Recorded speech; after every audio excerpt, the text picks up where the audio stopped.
الحمد لله رب العالمين والصلاة والسلام على رسوله الكريم وعلى آله وصحبه ومن سار على نهجه إلى يوم الدين وسلم تسليما كثيرا أما بعد. ہم نے سابقہ درس میں سورۃ الحجرات کی آیت نمبر 7 اور 8 لی تھی. ان آیتوں کو دہرا کر انشاءاللہ آگے کا درس لیتے ہیں. اعوذ باللہ من الشیطان الرجیم. وَاعْلَمُوا أَنَّ فِيكُمْ رَسُولَ اللَّهِ لَوْ يُطِيعُكُمْ فِي كَثِيرٍ مِّنَ الْأَمْرِ لَعَنِتُّمْ. اللہ تعالیٰ فرماتا ہے کہ جان لو کہ بے شک اللہ کا رسول تمہارے درمیان ہے.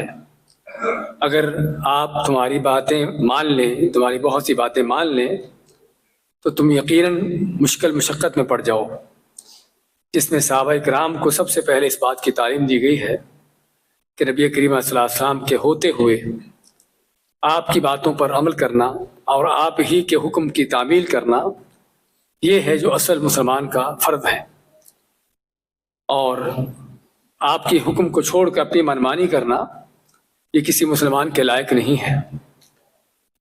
تو جو تعلیم صحابہ کے لیے تھی وہی پوری امت کے لیے قیامت تک کے لیے ہے کہ نبی کریم صلی اللہ علیہ وسلم کی آپ بات آ جائے، آپ کا فرمان آ جائے تو ایک مسلمان کا فرض کیا ہے کہ اپنی منمانی، اپنی بات چھوڑ کر، اوروں کی باتیں چھوڑ کر صرف آپ صلی اللہ علیہ وسلم کی بات کو لے اور آپ کا حکم مانے. اسی میں ان کی خیر ہے اور اسی میں ان کی دنیا آخرت کی بھلائی ہے. پھر صحابہ کرام کی تعریف کرتے ہوئے اللہ فرماتا ہے وَلَكِنَّ اللَّهَ حَبَّبَ إِلَيْكُمُ الْإِيمَانَ، لیکن اللہ نے تمہارے لیے ایمان کو پسندیدہ بنا دیا ہے. وَزَيَّنَهُ فِي قُلُوبِكُمْ، اور تمہارے دلوں کی زینت بنا دیا اس کو، یعنی دلوں میں اس کو جما دیا ہے. وَكَرَّهَ إِلَيْكُمُ الْكُفْرَ وَالْفُسُوقَ وَالْعِصْيَانَ، اور تمہارے لیے کفر، گناہ اور نافرمانیوں کو جو ہے ناپسندیدہ کر دیا ہے. أُولَئِكَ هُمُ الرَّاشِدُونَ، یہی وہ لوگ ہیں جو ہدایت یافتہ ہیں. تو سب سے پہلے تو اس میں صحابہ کرام کی تعریف بیان ہوئی ہے کہ اللہ تعالیٰ نے صحابہ کرام کے بارے میں کیا گواہی دی ہے کہ جن کے لیے اللہ نے ایمان ان کے لیے ان کے دلوں میں جما دیا ہے، ایمان پسندیدہ بنا دیا ہے، اور گناہ، کفر، اس طرح کے کام ان کے ہاں ناپسند ہیں. اور اس کے بعد امت کے لیے ہم نے بتایا تھا کہ رہتی دنیا کے لیے اللہ نے اس آیت کو اپنے ایمان کو چیک کرنے کا ایک سکیل دیا ہے کہ جس سے ہم اپنے ایمان کا جائزہ لے سکتے ہیں، اس کو چیک کر سکتے ہیں. کیسے؟ کہ اگر نیکی کرنے میں رغبت ہے، نیکی کرنے میں خوشی ہوتی ہے اور نیکی کرنے میں انسان آگے بڑھتا ہے اور برائی سے نفرت ہے، تو اس بات کی دلیل ہے کہ ایمان ہے، ہدایت ہے. اور اگر معاملہ اس کے الٹ ہے تو پھر ایمان یا تو نہ ہونے کی دلیل ہے یا پھر ایمان کی کمزوری ہے. تو یہ وہ سکیل، پیمانہ اللہ نے دیا ہے قیامت تک کے لیے لوگوں کو کہ جس سے اپنے آپ کا جائزہ لے سکتے ہیں کہ اگر اللہ کی اطاعت میں، نبی اکرم صلی اللہ علیہ وسلم کی فرمانبرداری میں، قرآن و سنت پر چلنے میں اور دین کی طرف آنے میں انسان کی رغبت ہے، خوشی ہے، اس چیز میں انسان کو آگے بڑھنے میں اس کی کوشش ہے، اور برائیوں سے نفرت ہے، اللہ کے فضل سے ہدایت اور ایمان کی اس کی توفیق ہے، اس کی دلیل ہے. اس لیے انسان کو ہمیشہ اپنا جائزہ لینا چاہیے کہ واقعی ہی نیکی کے کاموں میں اس کو رغبت زیادہ ہے یا کہیں گناہ کے کاموں میں دل تو نہیں جمتا، اور اکثر بیشتر گناہ کے کاموں ہی کی طرف زیادہ دل لگتا ہے. ہم یعنی کہ ہر وقت ہمارے سامنے یہ امتحان ہوتا رہتا ہے. موبائل پر دیکھتے دیکھتے ہی اگر سامنے کوئی قرآن کی آیت آ جائے تو کیا ہم اس کو سنتے ہیں، اس کے معنی پر غور کرتے ہیں، یا کہ اس کو سکرول کر کے پیچھے کر کے آگے کوئی چیز، کوئی ڈرامہ، کوئی اور چیزیں وہ ہم اس کو دیکھنے لگ جاتے ہیں. اسی سے ہم اندازہ کر سکتے ہیں کہ ہماری رغبت کس چیز میں ہے اور ہمیں کس چیز، ہمارا دل کس چیز میں جمتا ہے. تو یہ حقیقت میں جس طرح بتایا نا کہ اللہ کی طرف سے ہمیں اسکیل دیا گیا ہے اپنے ایمان کو چیک کرنے کا. اس کے بعد اللہ نے فرمایا کہ اصل سب سے بڑی نعمت اللہ تعالیٰ کی کون سی ہے؟ فضلا من اللہ و نعمہ. اس ہدایت کا مل جانا، نیکی کی توفیق ہو جانا، برائی سے نفرت دوری ہو جانا، اصل اللہ تعالیٰ کا سب سے بڑا اور سب سے بڑی نعمت یہی ہے. اللہ کا سب سے بڑا فضل اور اس کی نعمت یہی ہے. دنیا کے مال و دولت ٹھیک ہے اللہ کی نعمتیں ہیں صرف دنیاوی لحاظ سے معمولی وقت کے لیے، لیکن اللہ تعالیٰ کی اصل نعمت جو ہے وہ ہدایت کی نعمت ہے۔ واللہ علیم حکیم، اور اللہ تعالیٰ خوب جاننے والا حکمت والا ہے۔ اس کا معنی کیا کہ اللہ تعالیٰ اگر کسی کو ہدایت کی توفیق دیتا ہے تو جانتا ہے کہ کون اس ہدایت کے لائق ہے، اس کی اپنی حکمت کے تحت دیتا ہے، اور جس کو اس سے محروم کرتا ہے جانتا ہے کہ کون اس کے لائق نہیں ہے، اللہ اس سے دور رکھتا ہے۔ اور اس میں ہمارے لیے سبق ہے کہ انسان کو خود اپنے آپ کو تیار کرنا چاہیے ہدایت پانے کے لیے، ہدایت کا طلبگار ہونا چاہیے، نیکی کی طرف رغبت پیدا کرنا چاہیے تاکہ اللہ کی طرف سے اس کی توفیق ملے۔ اور جب انسان اللہ کے رستوں پر چلنے کی کوشش کرتا ہے تو اللہ تعالیٰ کا وعدہ ہے وَالَّذِينَ جَاهَدُوا فِينَا لَنَهْدِيَنَّهُمْ سُبُلَنَا، کہ جو ہمارے رستوں پر چلنے کی کوشش کرتے ہیں اللہ مانتا ہے کہ ہم ان کو اپنے رستوں پر چلا دیتے ہیں۔ تو یہ تھا ہمارا سابقہ درس۔ اس کے بعد آیت نمبر 9 ہے اعوذ باللہ من الشیطان الرجیم وَإِن طَائِفَتَانِ مِنَ الْمُؤْمِنِينَ اقْتَتَلُوا فَأَصْلِحُوا بَيْنَهُمَا، کہ اگر مسلمانوں کے دو گروہ آپس میں لڑ پڑیں تو ان کے درمیان صلح کرواؤ۔ ہم نے 3-4 آیتیں بلکہ 2 آیتیں پہلے پڑھا تھا کہ اللہ تعالیٰ نے غلط افواہوں پر کان دھرنا اور جو جھوٹی باتیں پھیلائی جاتی ہیں ان کو سننا اس سے منع کیا ہے، اور اگر کوئی اس طرح کی غلط بات، غلط افواہ ملتی ہے تو اس پر فوری طور پر کوئی رد عمل کرنا، اس پر کوئی ایکشن لینا، یہ کوئی عقل مندی کی بات نہیں ہے۔ پہلی بات تو ایسی چیزوں کو اگنور کر دینا، ان کو ویسے ہی نظر انداز کر دینا، لیکن اگر کوئی ایکشن لینا بھی ہے تو پہلے اچھی طرح اس کی تحقیق کرو، پتہ کرو کہ واقعی بات کیا ہے۔ لیکن بعض اوقات افواہوں پر کان دھرنے کا اور اس طرح کی غلط باتیں سن کر اس کا نتیجہ کیا ہوتا ہے کہ پھر لڑائیاں جھگڑے پیدا ہوتے ہیں، اور یہ شیطان کا سب سے بڑا ایک مقصد ہے، لوگوں کو الجھانے کا، ان کو آپس میں لڑانے بڑھانے کا، تاکہ انسان اس کام میں پڑھ کر اصل جو دین، اصل جس مقصد کے لیے دنیا میں آئے اس سے دور ہو جائے۔ اور یہ آپ سبھی جانتے ہیں کہ جب دشمنیاں مخالفتیں ہوتی ہیں تو آدمی کس عذاب میں رہ رہا ہوتا ہے، ہر وقت دل میں یہ ہوتا ہے کہ اپنے مخالف کے ساتھ کیا کروں، اس کو کس طرح نیچے گراؤں، اس کا کس طرح سے نقصان کروں۔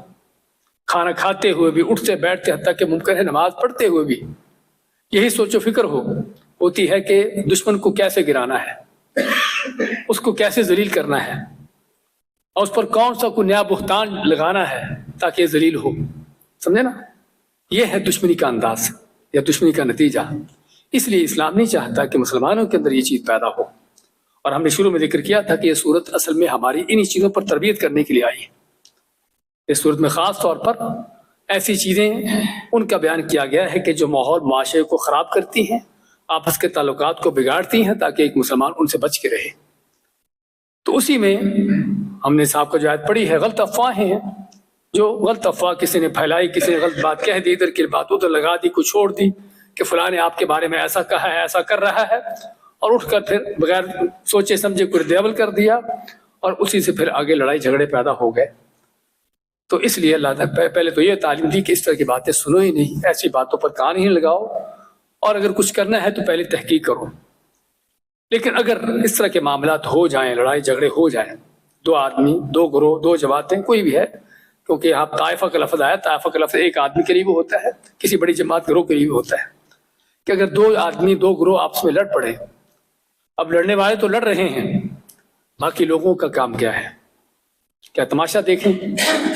جس طرح کہ عام طور پر ہوتا یہی ہے کہ تماشا دیکھا جاتا ہے، بلکہ تماشا دیکھا ہی نہیں جاتا اور تماشا بنایا جاتا ہے، اور معاملے اور اس کو آگ لگائی جاتی ہے کہ دیکھو اب کیا ہوتا ہے، جبکہ اسلام ان باتوں کی اجازت نہیں دیتا کہ پہلی بات تو لڑائی ہو، اگر ہو بھی جائے تو دوسرے مسلمانوں کا فرض ہے کہ اس جھگڑے کو، اس لڑائی کو ختم کریں۔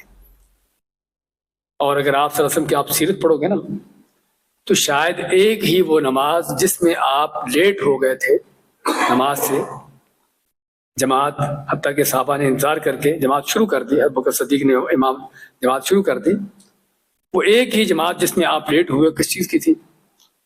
کہ جس میں آپ لوگوں کی صلح کروانے گئے ہوئے تھے۔ مسجد قباء ہے جہاں پر مدینہ میں، یہاں پر بنو عوف کا قبیلہ تھا، ان کے درمیان کوئی اختلافات تھے، جھگڑے تھے، آپ کو پتہ چلا تو آپ ان کے پاس آتے ہیں ان کی صلح کروانے کے لیے۔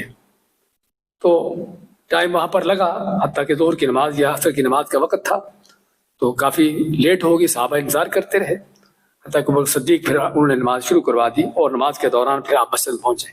میں صرف بتانا یہ چاہتا ہوں کہ آپ کی زندگی کا ایک ہی واقعہ جس میں آپ کی نماز جماعت سے لیٹ ہوئی ہے اور کوئی دوسرا آپ کی جگہ پر آپ کے مسئلے پر کھڑا ہوا ہے، وہ کیا ہے؟ وہ اس صلح کے لیے، اس صلح کے لیے۔ اسی سے پتہ چلتا ہے کہ مسلمانوں کے درمیان صلح کروانا کتنا عظیم عمل ہے، کتنا اہم ترین کام ہے، اور بلکہ دین کا اہم ترین فریضہ ہے، نہ کہ تماشا پر دیکھنا بیٹھ کر۔ اس لیے شیطان نے دو آدمیوں کو، دو گروہوں کو لڑا دیا، اب باقیوں کا فرض بنتا ہے فَأَصْلِحُوا بَيْنَهُمَا، ان دونوں کے درمیان صلح کرواؤ۔ اچھا، صلح کیسے کروانی ہے؟ ہمارے ہاں صلح کرواتے ہوئے بڑے بڑے غلط انداز اختیار کیے جاتے ہیں۔ اس میں ایک غلطی یہ بھی ہوتی ہے کہ نہیں دیکھنا کہ کس نے کیا کیا ہے، ظالم کون ہے، مظلوم کون ہے، زیادتی کرنے والا کون ہے، زیادتی کس پر ہو رہی ہے، اصل اختلاف کی وجہ کیا ہے، اس کی جڑ کیا ہے۔ ان چیزوں کو سبھی کو بھول کر، چھوڑ کر بھی بس گلے ملو جی، چھوڑو بس، وہ چھوڑو کا جو نتیجہ ہوتا ہے پھر کیا ہوتا ہے؟ وقتی طور پر گلے مل لیتے ہیں، لیکن دل میں دشمنیاں، نفرتیں، وہ چیزیں باقی ہوتی ہیں، کیونکہ اصل جو ظلم ہو رہا ہے اس کا ازالہ ہوا ہی نہیں، سمجھے نا؟ جو زیادتی ہو رہی ہے اس زیادتی کو ختم ہی نہیں کیا گیا، مظلوم کا حق اس کو دیا ہی نہیں گیا، ظالم کو اس بات کا احساس دلایا نہیں گیا کہ تم ظالم ہو، سمجھے نا؟ تو جب تک یہ چیز نہیں ہوگی، ظالم کو اس کے ظلم کا احساس نہ دلایا جائے، بلکہ اس سے ظلم کا بدلہ نہ لیا جائے، مظلوم کو اس کا بدلہ نہ دلایا جائے، تو کیسے صلح ہوگی بھی؟ اس لیے عموماً ہمارے ہاں بھی چھوڑو بس، مل جاؤ، باتیں چھوڑو، ان چیزوں کا عام طور پر کوئی زیادہ اثر نہیں ہوتا۔ اس لیے سب سے پہلے ضروری ہے صلح کروانے والوں کے درمیان، ان کے لیے ضروری ہے کہ پہلے دیکھیں کہ مسئلہ کیا ہے، جھگڑا کس چیز پر ہے، اس چیز کو دیکھیں، اس کا حل دیکھیں، یہ دیکھیں کہ کون زیادتی کرنے والا ہے، اس کو اس کی زیادتی کا احساس دلایا جائے کہ تم زیادتی کر رہے ہو، تمہاری زیادتی کی وجہ یہ ہے، اور کس پر زیادتی ہو رہی ہے، تاکہ اس کو ظلم سے بچایا جائے۔ نبی صلی اللہ علیہ وسلم کا فرمان ہے انصر اخاک ظالما او مظلوما، کہ اپنے بھائی کی مدد کرو چاہے وہ ظالم ہو یا مظلوم ہو۔ کیا خیال ہے؟ ظالم ہو تب بھی؟ صحابہ بھی حیران ہوئے کہ مظلوم کی مدد کرنا تو ٹھیک ہے، سمجھ آتی ہے کہ مظلوم کی مدد کریں، لیکن ظالم کی مدد بھی؟ آپ مانتے کہ ہاں، ظالم کو ظلم سے روکنا ہی اس کی مدد ہے، اور واقعی بہت بڑی مدد ہے۔ مظلوم کے ساتھ جو ظلم زیادتی ہوئی وہ تو ہوئی ہے، لیکن ظالم جو ظلم کر کے اپنے آپ کو جہنم کے ایندھن بنا رہا ہے، سمجھے نا؟ وہ کیا تھوڑی بات ہے، معمولی سی چیز ہے، اپنے اوپر کتنا بڑا ظلم کر رہا ہو۔ اگرچہ ظالم ویسے تو کسی انسان پر ظلم کر رہا ہے، لیکن اس سے پہلے اپنی جان پر ظلم کر رہا ہے، اور کسی انسان پر ظلم، اس کا مال کھا لیا ہوگا، اس پر جسمانی طور پر کوئی زیادتی کر دی ہوگی، لیکن اپنے آپ کو جس جہنم کا ایندھن بنا رہا ہے وہ اس سے بڑھ کر ہے۔ اس لیے آپ مانتے ہیں کہ ظالم کی مدد کرو۔ ظالم کی مدد کیا ہے؟ کہ اس کو ظلم سے روکنا۔ اس لیے صلح کروانے والوں کے لیے ضروری ہے کہ سب سے پہلے دیکھیں کہ اختلاف کی، جھگڑے کی وجہ کیا ہے، اس کے بعد دیکھیں کہ کون زیادتی کر رہا ہے، کس پر زیادتی ہو رہی، تاکہ ہر ایک کو اس کا بدلہ دیا جائے اور معاملے کو اس کی جڑ سے نکالا جائے، اس کی جڑ سے ختم کیا جائے۔ اصل یہ ہے صلح کا انداز۔ اللہ تعالیٰ کے لڑنے جھگڑنے والوں کے درمیان صلح کرواؤ۔ فَإِن بَغَتْ إِحْدَاهُمَا عَلَى الْأُخْرَى فَقَاتِلُوا الَّتِي تَبْغِي حَتَّى تَفِيءَ إِلَى أَمْرِ اللَّهِ۔ اگر ایک گروہ دوسرے پر زیادتی کرتا ہے، بغاوت کرتا ہے، تو علم آتا ہے کہ اب بغاوت کرنے والے گروہ کے ساتھ تم سبھی مل کر اس کا مقابلہ کرو۔ پہلے تو دو گروہ یا دو آدمی لڑ رہے تھے نا، اب ایک آدمی بغاوت کر رہا ہے، ایک آدمی زیادتی کر رہا ہے، زیادتی پر تلا ہوا ہے۔ اب اللہ حکم دیتا ہے کہ باقی مسلمانوں کو بھی کہ تمہارا فرض بنتا ہے کہ اس ظالم کو اس کے ظلم سے روکو، اس کی بغاوت سے اس کو بات رکھو، یہ بھی فرض ہے۔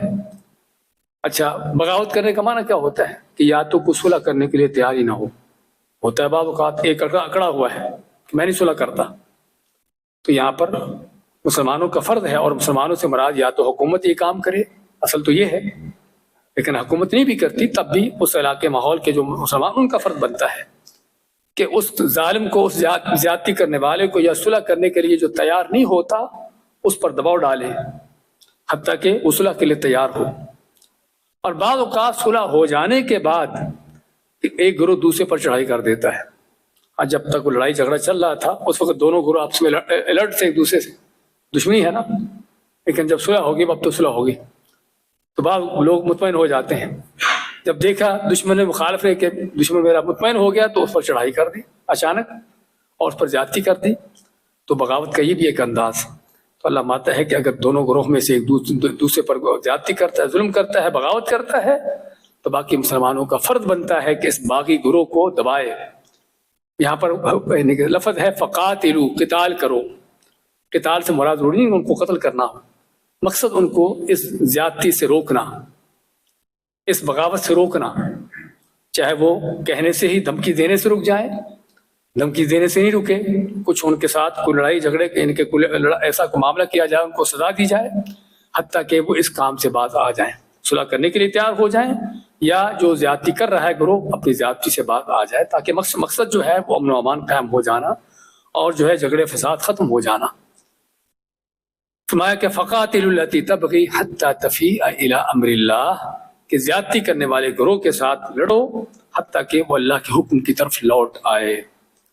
اب یہاں پر دیکھیے حتی تفیء الی امر اللہ، حتیٰ کہ باغی گروہ، زیادتی کرنے والا گروہ اللہ کے حکم کی طرف لوٹے۔ اس سے ہمیں کیا معلوم ہوا کہ فیصلے اپنے اپنے جرگوں کے حساب نہیں ہوتے۔ ہمارے بعض اوقات پنچایتوں والے ماشاءاللہ جی بڑا پنچایتی آدمی ہے، بڑے فیصلے کرتا ہے، کچھ پتہ نہیں کہ اللہ کا حکم کیا ہے، اللہ کے رسول صلی اللہ علیہ وسلم کا حکم کیا ہے، سمجھے نا؟ اس لیے ضرورت ہے یہاں پر فیصلے کرنے والوں کے، ان کے حوالے سے کہ وہ لوگ ہوں جن کو اللہ کے احکام کا پتہ ہو کہ ہم نے کیسے یہاں پر صلح کروانی ہے۔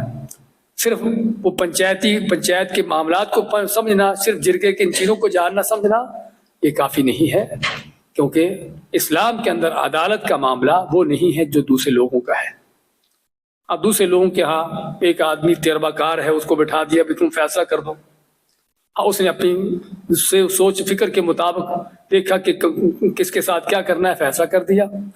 لیکن اسلام کے اندر کیا ہے کہ قاضی کو، جج کو، فیصلہ کرنے والے کو سب سے پہلے اللہ اس کے رسول کے احکام کو جاننا ہے۔ اس طرح کے معاملات میں دیکھنا ہے کہ کس کے ساتھ کیا کرنا ہے، کس کا حق کس کو کس طرح سے دلانا ہے، سمجھے نا؟ تو اسلام نے جس طرح ہمیں عبادت کے لیے، نماز کے لیے ہمیں طریقہ کار دیا ہے کہ ہم اس طریقے پر نماز پڑھیں گے تو قبول ہوگی، ایسے ہی ہمارے جھگڑے، ہمارے اختلافات، اس کے لیے بھی اللہ تعالیٰ نے قرآن میں آیت نازل کی ہیں، ایک نہیں بلکہ کئی آیتیں ہیں، لیکن اس میں ایک آیت میں ذکر کرتا ہوں کہ جس میں اللہ تعالیٰ قسم کھا کے فرماتا ہے فَلَا وَرَبِّكَ لَا يُؤْمِنُونَ حَتَّى يُحَكِّمُوكَ فِي مَا شَجَرَ بَيْنَهُمْ۔ اللہ قسم کھا کے فرماتا ہے کہ تیرے رب کی قسم، اس وقت تک کہ لوگ مومن نہیں ہو سکتے جب تک اپنے معاملات کا، اپنے جھگڑوں کا فیصلہ آپ سے نہ کروائیں، آپ صلی اللہ علیہ وسلم سے نہ کروائیں۔ اس سے معلوم ہوا کہ مسلمانوں کو ضرورت ہے اسلامی عدالتوں کو قائم کرنے کی اور قرآن و سنت کے مطابق فیصلے قائم ان چیزوں کو کرنے کی، اور نہ کہ اللہ کے حکموں کو نافذ کرنا بلکہ ان کو قبول کرنا، دل سے ان کو تسلیم کرنا، یہ ضروری ہے۔ اس کے بغیر اللہ مانتا ہے کہ وہ مومن ہی نہیں ہے۔ تو یہ ہے کہ آپس کے جھگڑوں کو کس طرح سے ان کے فیصلے کرنے ہیں، کس طرح ان کو طے کرنا ہے۔ فَإِنْ فَاءَتْ فَأَصْلِحُوا بَيْنَهُمَا بِالْعَدْلِ وَأَقْسِطُوا، فرمایا کہ اگر وہ باغی گروہ جو ہے، زیادتی کرنے والا گروہ، اللہ کے حکم کی طرف لوٹ آتا ہے، اللہ کا حکم ماننے کے لیے تیار ہو جاتا ہے، پھر ماتا اللہ تعالیٰ کہ ان دونوں کے درمیان صلح کروا دو، بالعدل، عدل و انصاف سے، وَأَقْسِطُوا، اور انصاف کرتے رہو، ان اللہ یحب المقسطین، بے شک اللہ انصاف کرنے والوں سے محبت کرتا ہے۔ ہاں یہ ہے وہ جو اسلام کا عدل کا نظام ہے، اس میں کسی بڑے چھوٹے کو نہیں دیکھا جاتا۔ دنیا میں، دنیاوی نظاموں میں کیا ہے کہ فلاں چونکہ فلاں برادری خاندان کا ہے وہ بڑا ہے، یہ دوسرا گروہ وہ چونکہ فلاں خاندان کا ہے جو کم درجے کا ہے۔ اب دنیا والوں کے ہاں یہ معیار ہے، لیکن اللہ تعالیٰ کے ہاں اسلام کے اندر معیار کیا ہے؟ رسول اکرم صلی اللہ علیہ وسلم کے زمانے میں ایک قریشی عورت، اس کے بارے میں آپ واقعہ سنتے رہتے ہوں گے کہ چوری کی اس نے، اور چوری بھی عام چوری کی طرح نہیں تھی، بلکہ جس طرح کہ آتا ہے کہ وہ کسی سے چیز لیتی اس کے بعد انکار کرتی کہ میں نے دی نہیں، یعنی چوری کا ایک انداز۔ آپ صلی اللہ علیہ وسلم کو جب پتہ چلا تو آپ نے اس کا ہاتھ کاٹنے کا حکم دیا۔ اب قریشی عورت، اس کا ہاتھ کٹے پورے قریش کے لیے، پورے قبیلے کے لیے بہت بڑی ذلت ہے۔ تو اب لوگ پریشان ہیں کہ کون رسول کریم صلی اللہ علیہ وسلم سے بات کرے کہ تاکہ آپ اس قریشی عورت کا ہاتھ نہ کاٹیں، پورے خاندان کی، پورے قبیلے کی ذلت ہے، رسوائی ہے۔ تو انہوں نے دیکھا کہ ہے تو اسامہ بن زید، آپ نے ان کا نام سنا ہوگا، آپ صلی اللہ علیہ وسلم کو ان سے بڑی محبت تھی۔ ان کے پاس لوگ آئے کہ آپ صلی اللہ علیہ وسلم اس کی بات نہیں موڑیں گے۔ ان سے کہا کہ آپ اللہ کے نبی کے، آپ صلی اللہ علیہ وسلم کے ہاں سفارش کرو کہ آپ اس عورت کا ہاتھ نہ کاٹیں، پورے قبیلے کی ذلت رسوائی کا معاملہ ہے۔ تو حضرت اسامہ نے آپ سے کہہ دیا، آپ فرماتے ہیں اے اسامہ اتشفع فی حد من حدود اللہ، کیا اللہ کی حدوں میں سفارش کرتے ہو؟ اللہ نے جن حدوں کو نافذ کرنے کا حکم دیا ہے اس میں تم کہتے ہیں کہ اس کا ہاتھ نہ کٹے۔ اس کے بعد آپ کیا فرماتے ہیں؟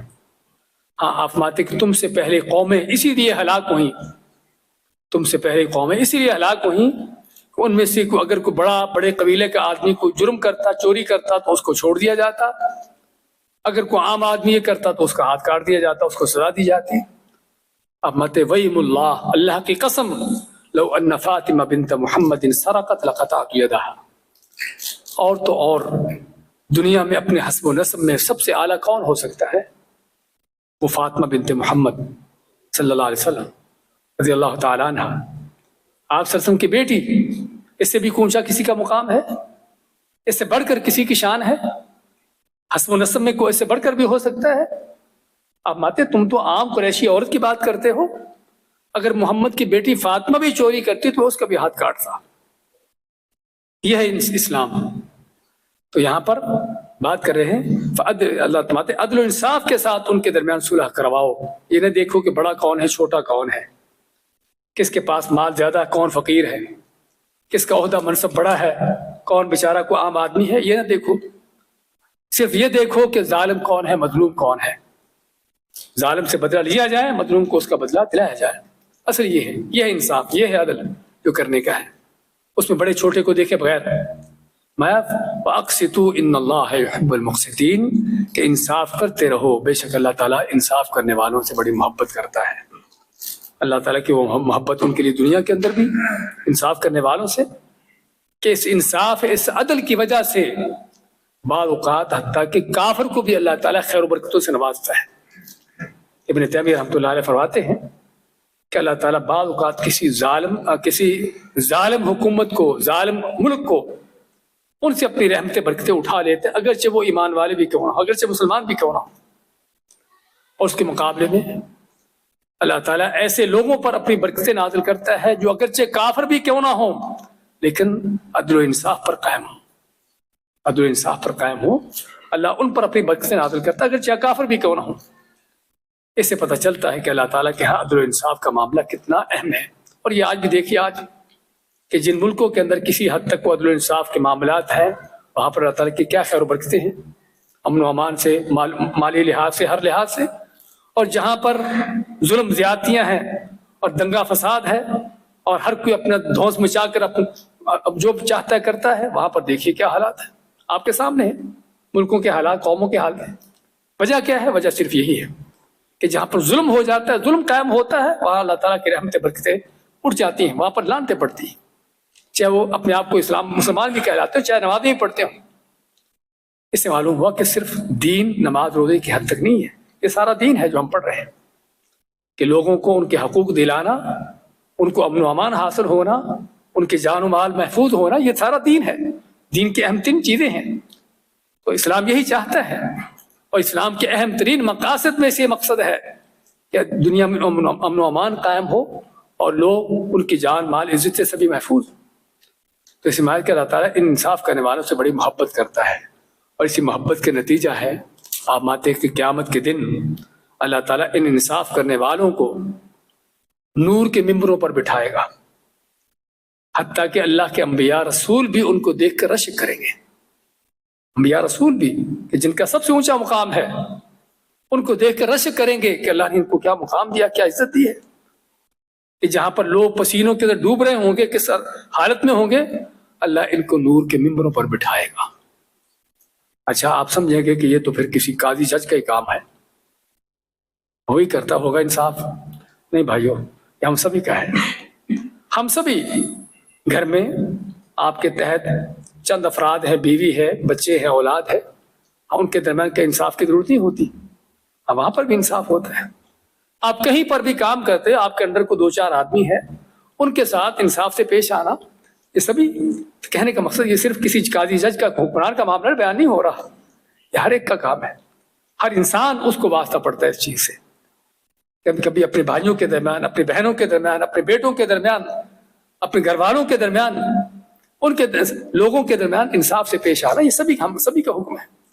اور جو بھی اس انصاف پر چلتا ہے، اس پر قائم ہوتا ہے، اللہ تعالیٰ دنیا کے اندر بھی اس کو خیر برکت سے نوازتا ہے، اور آخرت میں بھی اس کا انعام کیا ہے کہ اللہ تعالیٰ ان کو نور کے ممبروں پر ان کو بٹھا کر ان کو یہ اعزاز اور ان کی یہ عزت دے گا۔ اس کے بعد میں انما المؤمنون اخوہ، کہ مومن مسلمان سارے کیا ہیں؟ اخوتن، سبھی بھائی ہیں۔ ایک مسلمان کا دوسرے مسلمان سے رشتہ جو ہے اصل ایمان کا رشتہ ہے، خون کا رشتہ کم ہے، خون کا رشتہ پیچھے ہے۔ آپ کا سگا بھائی جو ماں باپ سے پیدا ہو پیچھے ہے، اس سے پہلے ایمان کا رشتہ ہے۔ اور اگر آپ کو دیکھنا ہو اس یہ آیت بھی آپ کے سامنے، اور صحابہ کرام کی سیرت اٹھا کر دیکھیے۔ حضرت ابو عبیدہ بن الجراح عشرہ مبشرہ میں سے عظیم جلیل القدر صحابی ہیں۔ ایک جنگ میں ان کی تلوار اٹھتی ہے، اور جس کے سر پہ پڑتی ہے وہ کون ہے؟ ان کا باپ۔ باپ کے سر پہ پڑتی ہے، باپ کا سر اڑاتے ہیں۔ کیوں؟ کہ باپ کافروں کے ساتھ مل کر اسلام کے خلاف لڑنے آیا تھا، بیٹا باپ کو قتل کر رہا ہے، کس وجہ سے؟ ایمان کے رشتے کی وجہ سے، ایمان کا رشتہ ہے، سمجھے نا؟ سعد بن ابی وقاص، ان کا بھائی کافروں کے ساتھ، کافر تھا، کافروں کے ساتھ مل کر آگے لڑنے کے لیے سعد بن ابی وقاص اپنے بھائی کا سر اڑاتے ہیں، اس کا سر اڑاتے ہیں۔ یہ ہے جو اسلام کا رشتہ ہے، کہ جب یہ رشتہ قائم ہو جاتا ہے تو اس باقی رشتے سارے ختم ہو جاتے ہیں۔ اسی ساتھ میں وقاص ہی کی بات ہے کہ جب یہ اسلام قبول کرتے ہیں، جب اسلام قبول کیا انہوں نے مکہ میں، تو آپ مکہ کے حالات جانتے ہیں، وہاں پر مسلمان کس طرح لوگ ہوتے تھے، کیا مشکل ترین حالات تھے۔ تو ماں کو جب پتا چلا کہ بیٹا مسلمان ہو گیا ہے، اسے باپ دادا کا دین چھوڑ دیا ہے، تو ماں بڑی ناراض ہوئی کہ تو نے کیا کیا، اپنے باپ دادا کا دین چھوڑ دیا۔ تو کہنے لگی کہ جب تک تم اس دین کو چھوڑو گے نہیں، اسلام سے اس کو چھوڑو گے نہیں، اسلام سے کفر نہیں کرو گے، نہ کچھ کھاؤں گی نہ پیوں گی۔ ماں نے ہڑتال کر دی، بھوک ہڑتال کر دی۔ ایک دن گزرا، ماں کی حالت بری ہونے لگی، تو بیٹا کہنے لگا ماں جان کھانا کھائیے، کوئی بات نہیں، دین ہے، میں اس دین کو سچا سمجھتا ہوں۔ ماں نہ مانی۔ دوسرا دن ہو گیا، ماں بھوکی پیاسی۔ تیسرا دن ہو گیا، ماں کو غشیاں طاری ہونا شروع ہو گئی، کیونکہ انسان کی آخر برداشت ہوتی ہے ایک وقت۔ اب کیا ہے کہ بیٹا دین چھوڑ دے ماں کی وجہ سے۔ تو ساتھ میں وقاص ماتے ہیں ماں کو، اے ماں جان آپ کی تو صرف ایک جان ہے، اگر آپ کے جتنے سر کے بال ہیں اتنی بھی تمہاری جانیں ہوتی، اور ایک جان کے بعد دوسری جان نکلتی، تب بھی میں دین نہ چھوڑتا۔ تمہاری مرضی ہے، کھانا کھانا ہے کھاؤ، نہ نہیں کھانا نہ کھاؤ، ورنہ یہ دین چھوٹنے والا نہیں ہے۔ یہ بھائیو ایمان، یہ ایمان کا رشتہ۔ تو علماء انما المؤمنون اخوہ، کہ مومن کوئی بھی ہے، مشرق میں ہے، مغرب میں ہے، عربی ہے، عجمی ہے، کالا ہے، گورا ہے، کوئی بھی ہے، یہ مسلمان ہے، مومن ہے، تمہارا بھائی ہے۔ اور واقعی ضرورت ہے اس اخوت کو جاننے کی، سمجھنے کی۔ ہمارے ہاں جو دائرے کھینچے ہوئے ہیں کہ بھی میرے ملک کا ہے، یہ میرا ہے، یہ دوسرے ملک کا ہے، یہ دوسرا ہے، کوئی یہ ہماری برادری کا ہے، یہ ہمارا ہے، وہ دوسرا ہے، سمجھے نا؟ یہ سارے شیطانی رشتے ہیں، شیطانی تعلق ہیں سارے۔ اسلام مسلمان ہے، مومن ہے، کہیں دنیا کے کسی خطے کا بھی کوئی نہیں، سبھی ایک ہیں، سبھی مومن ہیں، سبھی بھائی ہیں۔ تو ضرورت ہے اس بھائی چارے کو قائم رکھنے کی۔ فَأَصْلِحُوا بَيْنَ أَخَوَيْكُمْ، اپنے بھائیوں کے درمیان صلح کرواؤ۔ پہلی بات تو یہ اخوت کا رشتہ، اس میں کوئی کمی نہ آنے پائے، اس میں کوئی ایسی چیز نہ ہو کہ جو اس اخوت کو ختم کرے، اس بھائی چارے کے اندر، اس تمہاری محبت کے اندر کوئی رکاوٹ بنے، نہ کوئی دینی مسائل، نہ کوئی فقہی مسئلے۔ ہمارے ہاں اس میں بھی بھئی یہ فلاں کی مسجد ہے، فلاں کی مسجد، اپنے ملک میں جا کر دیکھیے، باہر لیبل لگا ہوتا ہے، وہیں سے آپ اس مسجد میں جا سکتے ہو نہیں جا سکتے، اور چلے بھی گئے تو آپ کے ساتھ کیا ہوگا وہاں پر؟ عجیب و غریب معاملات ہیں. یہ کہاں کا دین ہے بھائی؟ کس کا دین ہے یہ؟ اللہ ماتا ہے کہ اگر مسلمان ہو تو تم سب ایک دوسرے کے بھائی ہو. اور صحابہ کرام کی سیرت اٹھا کر دیکھیے کس طرح سے بھائی بنے، کس طرح سے بھائی بنے کہ ایک دوسرے کی خاطر جانیں قربان کرتے ہیں. انما المؤمنون اخوہ، یہ ہے جو مسلمان کا دوسرے سے رشتہ ہونا چاہیے.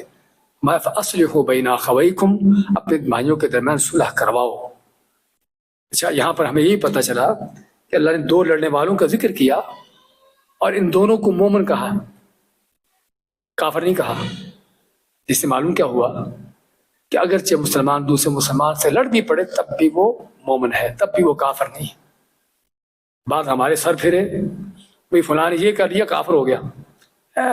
بھئی ایمان اتنا کوئی کچی چیز نہیں، کچا دھاگا نہیں ہے کہ کسی اس طرح کی معمولی بات سے کافر ہو جائے. اللہ نے دونوں لڑنے والوں کو مومن کہا ہے کہ تمہارے مومن بھائی ہیں، ان کی صلح کرواؤ. اصلحوا بین اخویکم واتقوا اللہ لعلکم ترحمون، اور اللہ سے ڈر جاؤ تاکہ تم پر رحم کیا جائے. اللہ سے ڈر جاؤ، اپنے اختلافات جھگڑے ختم کرو، اتحاد و اتفاق پیدا کرو تاکہ تم پر رحم کیا جائے. کیا پتہ چلا کہ رحم کب ہوتا ہے؟ رحمتیں کب نازل ہوتی ہیں؟ جب اتحاد و اتفاق ہوتا ہے. اور جہاں جھگڑے اختلافات ہوں وہاں سے رحمتیں اٹھ جاتی ہیں. لیکن آپ نے شاید ایک عجیب حدیث سنی ہو، حدیث تو کیا جھوٹ ہے، کیا ہے؟ اختلاف امتی رحمہ. کسی مولوی نے کہا ہے کہ میری امت کے اختلاف رحمت ہے. یہ پتہ نہیں کون سی رحمت ہے کہ چار بھائی ایک دوسرے کا سر پھاڑ رہے ہوں، یہ رحمت ہے؟ ہاں، دو مولوی لڑ رہے ہوں، یہ رحمت ہے بھی؟ اصل رحمت یہ ہے لعلکم ترحمون. رحمت کہاں پر ہے؟ آپس میں اتحاد و اتفاق قائم کرو، جھگڑے اپنے اختلافات ختم کرو، یہ رحمت. تو رحمتوں کو پانے کا یہ رستہ ہے کہ آپس میں اتحاد و اتفاق کے ساتھ رہا جائے، محبت اور ان رشتوں کو قائم کیا جائے اور اختلافات ختم کیے جائیں. یہ اللہ تعالیٰ کی رحمتوں کو پانے کا ذریعہ. بارک اللہ فیکم، جزاکم اللہ خیر.